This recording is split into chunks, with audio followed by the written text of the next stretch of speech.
Today on How It's Made. Fishing reels, answering a casting call. In the 12th century, the Chinese were the first to wind excess fishing line onto their rods before unreeling it back into the water. Today's reels are made with lightweight, high-strength materials and have gears to quickly deploy and retrieve the line, so you can catch bigger and stronger fish. Or at least try to.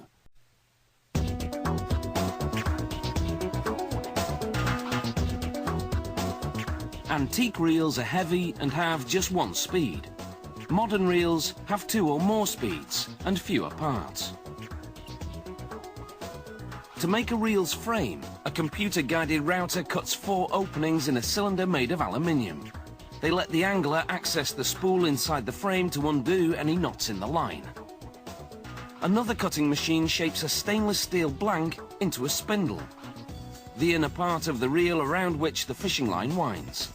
It also carves 2 pinion gears into the piece. The high gear retrieves the line faster.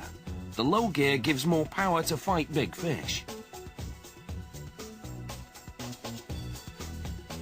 The machine's cutters are made of carbide, an extremely durable material. Even so, they're changed on a weekly basis. Another cutter carves the reel's main gears, a high speed and a low speed.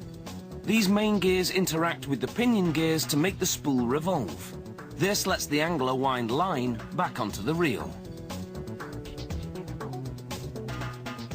This cutter drills small indentations, part of the reel's drag system, which lets the angler adjust the line tension.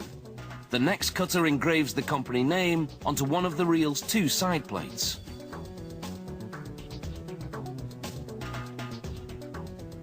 Yet another cutter engraves the drag settings: 1, 2, 3, 4, and strike. Strike lets the angler fight fish weighing up to 900 kilos. The side plates are dipped in a series of chemical baths that bind a gold-colored dye to their surface, a process called anodizing.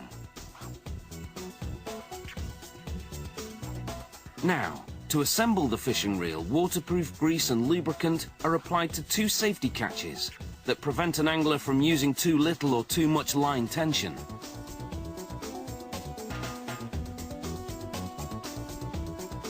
A bearing is then added to support the spindle in the spool. A click plate is also installed. This makes a sound when a fish takes the line. A stainless steel spindle sleeve and drag plate are added, as is a sturdy synthetic washer. The spindle and pinion gears are added to the spool. The spool is now ready to go into the frame.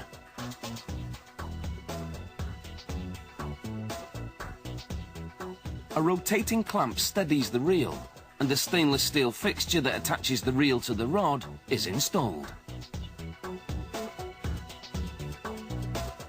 And the left side plate is attached with 6 screws.